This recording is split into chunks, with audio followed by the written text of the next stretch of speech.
দৰ্শকসকল, প্ৰজ্ঞা.com-লৈ আপোনালোকক মই নিৰুজাই স্বাগতম জনাইছোঁ। আশা কৰোঁ আপোনালোকৰ ভালেই।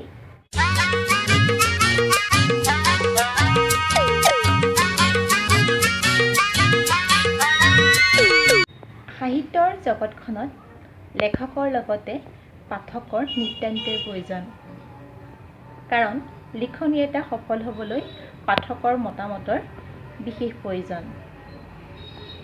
এই কথা এইবাবেই ক'লোঁ, আজি আমাৰ অনুগল্পৰ লেখিকা শিৱসাগৰৰ হিৰণময়ী গগৈ কোঁৱৰ এগৰাকী ভাল পাঠক। তেখেতে পঢ়ি ভাল পায়। আজি আমি তেওঁৰ অনুগল্প পাঠ শুনিম তেখেতৰ কণ্ঠত। তেখেত এগৰাকী শিক্ষয়িত্ৰী। লগতে আজি আমি পম্পী বৰা বৈশ্যৰ কবিতাৰ সোৱাদ ল'ম। পম্পী বৰা বৈশ্য গুৱাহাটী হেঙেৰাবাৰীৰ। সৰুৰে পৰা সাহিত্যৰ ক্ষেত্ৰত অত্যন্ত ৰাপ থকা পম্পী বৰা বৈশ্যই সাহিত্যৰ জগতখনত তেখেতৰ বৰঙণি যোগাই যাব বিচাৰিছে। আমি আশা কৰিছোঁ তেখেতৰ মনোকামনা পূৰণ হওক।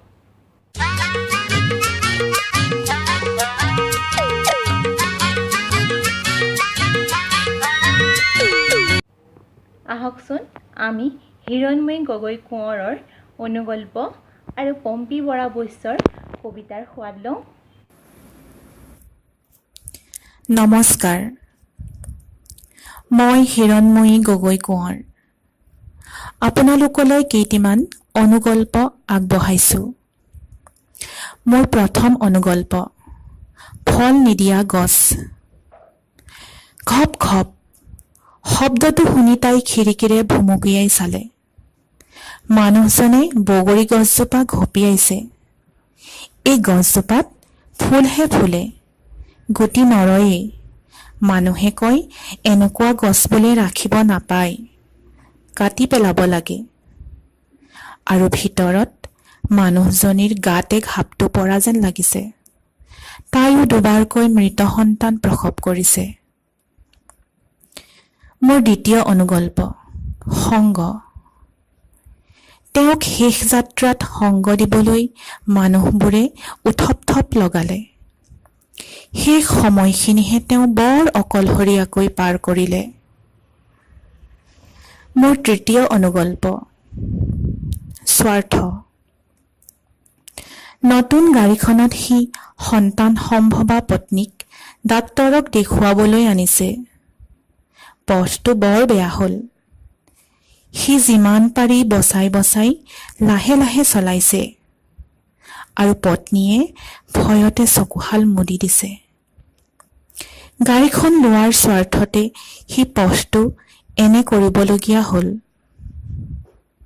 চতুৰ্থ অনুগল্প, ঘূণ।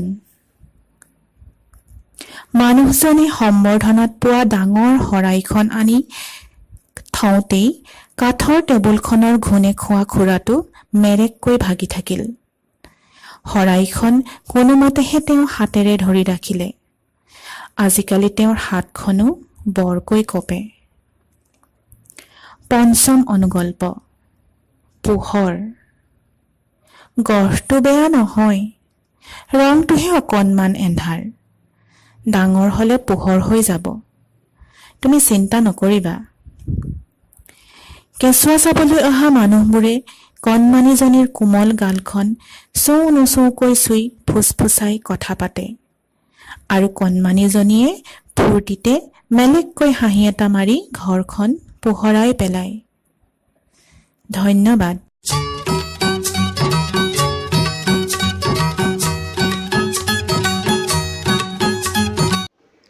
পম্পী বৰা বৈশ্যৰ কবিতা প্ৰতিফলন জীৱনৰ।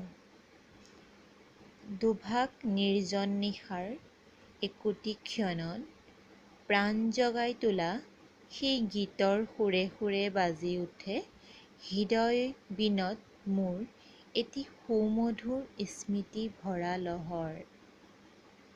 সেই লহৰৰ কোহে কোহে প্ৰতিস্ফুট হৈ উঠে অতীতৰ সোণোৱালী ৰং।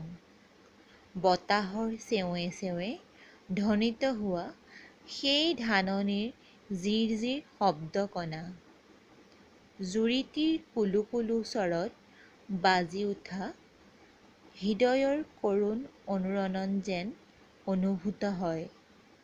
মোৰ হৃদয়ৰ প্ৰতিটো স্পন্দনত এয়া যে মোৰ জীৱনৰ প্ৰতিফলন। ধন্যবাদ।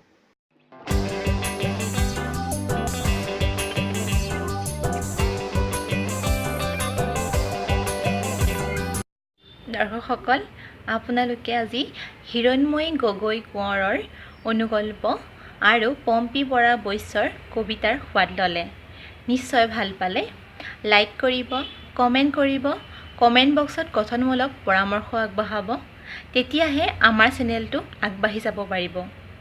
গতিকে ছাবস্ক্ৰাইব কৰিব আৰু ইয়াৰ দ্বাৰা আপোনালোকে পৰৱৰ্তী ভিডিঅ'সমূহ সোনকালে চাব পাৰিব। আজিলৈ এৰিছোঁ। ভালে থাকক, কুশলে থাকক সকলো। ধন্যবাদ।